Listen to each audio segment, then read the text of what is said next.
Alors que les pieux perdent leur pouvoir, il met les chaînes à l'épreuve, les saisit de toutes ses forces et tire. Pour la première fois, elles cèdent. Les entraves autrefois éternelles se brisent comme de simples brindilles. La liberté est enfin à portée de main. Mais au milieu des ruines, une vague de souvenirs l'envahit. Il ne sait toujours pas pourquoi Tarnak et le chaman ont fait cette expérience sur lui alors qu'il n'était qu'une créature ordinaire. Il ne lui reste que le souvenir douloureux d'un cycle incessant de destruction et de régénération. Le corps brisé par Tarnak était restauré par les mains du chaman. À mesure que l'expérience se poursuivait, son corps devenait plus puissant, comme prévu. Mais son esprit, incapable de supporter la douleur, s'est rebellé. Il s'est arraché les yeux et s'est peu à peu métamorphosé pour l'endurer. Même immergé dans cette épreuve, un vœu le poussait à tenir avec obstination. Il l'avait depuis l'enfance, ce désir de revivre la vaste majesté de la mère nature. Mais alors qu'il s'apprête à suivre Beru, quelque chose s'agite. Les pieux maudits, désormais sans ancrage mais toujours animés, foncent de nouveau vers lui, déterminés à l'enchaîner encore. La panique s'empare d'Amout, c'est l'œuvre de Tarnak. Le chaman avait tout prévu, refusant de le laisser partir. Amout rugit de fureur et son cri fait trembler la tombe. Au moment où les pieux s'apprêtent à le transpercer à nouveau, l'espoir surgit sous la forme d'un coup unique et défiant. Suo arrive tel un éclair de colère divine, assénant un coup de pied surpuissant qui dévie l'un des pieux en plein vol. La violence de l'impact blesse gravement Suo, mais il reste debout. Les pieux maudits ne s'arrêtent pas. Avec une précision calculée, ils reviennent à l'attaque. Suo comprend alors que les chaînes ne libéreront jamais Amout d'elle-même. Il ouvre un portail vers le donjon des ombres et frappe les pieux un à un, les projetant dans l'abîme sans fin des ombres. À chaque coup, il les repousse davantage, mais son corps en paie le prix. Ses os hurlent, ses muscles se déchirent, tandis que chaînes et pieux contre-attaquent avec une violence sauvage. Pourtant, il continue. Amout observe, pétrifié. La confusion laisse place au respect. Voir Suo se dépasser ainsi, souffrir autant juste pour le sauver, ébranle quelque chose de profond en lui. Sa résolution se cristallise. Sans hésiter, il se jette dans la mêlée, s'interposant pour protéger Suo d'un pieu lancé à pleine vitesse. Il encaisse l'impact. Son sang se répand sur le sol, mais il se tient aux côtés de Suo. Ensemble, ils résistent à l'assaut furieux des chaînes et des pieux. Peu après, Ésil reprend conscience et découvre Beru penché sur elle, inquiet. Les souvenirs du combat sont flous, jusqu'à ce qu'elle réalise qu'elle a été transportée dans le donjon des ombres. L'angoisse lui serre la poitrine. Sa première pensée va à Suo et à Mout. Elle demande où ils sont. Beru lui fait signe de se taire avant de répondre d'une voix posée que Suo et Amout sont sains et saufs, bien que leur corps ait besoin d'un long repos après cette épreuve brutale. Ésil suit son regard et son cœur se serre. Juste en face d'elle, Suo repose inconscient. Son corps porte encore les marques profondes du combat, mais son visage est paisible. Alors qu'il demeure plongé dans ce repos mérité, une notification apparaît indiquant qu'il a recruté le descendant au corps d'acier comme compagnon. À des milliers de kilomètres du portail, Wu Jin-cheol, président de l'association des chasseurs, médite dans le silence de son bureau. Depuis la disparition de Sung Jin-woo, le monde a été sauvé, mais l'équilibre reste fragile.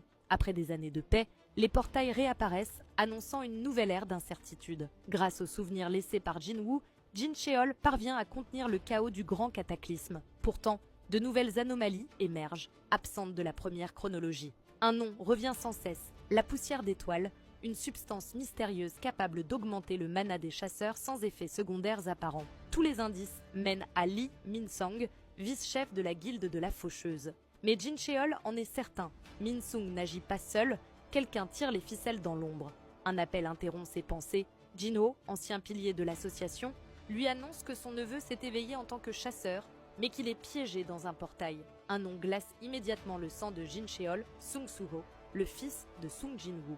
Pendant ce temps, en Égypte, Suho rentre avec un convoi de chasseurs épuisés après avoir nettoyé un donjon. Liu, chef de guilde, le remercie pour leur avoir sauvé la vie et lui propose de rester en contact. En attendant son vol, Suho repense à son échange avec Jin-ho, qui a signalé l'incident à l'association. Il comprend qu'il sera bientôt convoqué. Liu, visiblement troublé, lui confie ses doutes. Un démon de rang S ne disparaît pas sans raison. Suho prétend avoir simplement eu de la chance, mais au fond de lui, il connaît la vérité. Dans le donjon des ombres, Amout demeure enchaîné par un ancien pouvoir. Suho lui fait face, conscient que ses chaînes ne peuvent être brisées pour l'instant. Amout promet de tenir parole. Malgré sa captivité, il a gagné quelque chose qu'il n'avait jamais connu auparavant, une forme de liberté. De retour au présent, Suo comprend que tout converge vers un seul objectif, faire d'Amout un allié. Alors qu'il s'apprête à quitter l'aéroport, Liu l'observe en silence, convaincu que Suo dissimule sa véritable puissance. Capable d'invoquer des monstres et de transformer son corps, il reste pourtant classé comme chasseur de Baran. Liu prend alors une décision, contacter sa guilde et leur proposer de recruter Suho. En route vers la Corée, Suho évalue sa progression. Après avoir vaincu le boss et affronté cette urgence, il a encore gagné en puissance. Beru lui confirme qu'il atteint désormais le niveau d'un chasseur de rang A. Suho le sait. Sa préparation touche à sa fin. Les pièces ont déjà été placées sur l'échiquier. Cette fois, c'est à lui de contre-attaquer. Au sein de la guilde des Chevaliers d'Inchon, l'atmosphère est à l'euphorie. Autrefois simple guilde de renseignement, elle a connu une ascension fulgurante en obtenant les droits sur une porte de haut rang. Leur succès a un nom, la poussière d'étoiles. Grâce à cette substance mystérieuse, même des chasseurs modestes peuvent désormais affronter des donjons bien au-delà de leur niveau. Pour beaucoup, c'est un miracle. La poussière d'étoiles est devenue plus accessible, moins chère et circule largement sur le marché noir. Elle offre enfin aux plus faibles une chance de reconnaissance. Pourtant, Kim Seong-soo, chasseur de rang B, reste méfiant. Quelque chose dans cette substance lui paraît profondément malsain. Des rumeurs commencent alors à se répandre, l'association des chasseurs envisagerait d'interdire la poussière d'étoiles. L'incompréhension et la colère gagnent la guilde. Pourquoi bannir un produit sans effet secondaire visible? Mais Seong-soo le sait, une décision de l'association est irrévocable. C'est à cet instant qu'un groupe fait irruption dans la guilde. À leur tête se tient un enfant. Malgré son apparence, sa présence impose un respect écrasant. D'une voix ferme, il exige de savoir si la guilde détient bien les droits sur la porte récemment apparue à Inchon. Puis, il fait sa demande. Il veut que le portail lui soit remise. D'abord surpris qu'un gamin fasse éruption dans leur guilde, Seong-soo essaie de lui parler, mais le gamin répète encore une fois « Passez-moi le portail ». Avant que quiconque ne puisse réagir, une vague d'énergie écrasante se déploie depuis son corps. Les membres de la guilde s'inclinent d'eux-mêmes, soumis à une force invisible. Tous, sauf Seong-soo. Autour de lui, ses camarades obéissent sans poser la moindre question. Une soumission totale, contre nature. L'enfant observe la scène avec amusement. Il remarque que certains chasseurs n'ont pas consommé la poussière d'étoiles. D'un simple geste, il prive ces derniers de leur sens. Il explique calmement qu'il souhaite parler uniquement à ceux dont la volonté n'a pas été altérée. Son objectif est clair, accomplir la volonté de son créateur et régner sur un monde sans maître. Fou de rage, Seong-soo dégaine son arme et exige des explications. L'enfant le fixe sans émotion.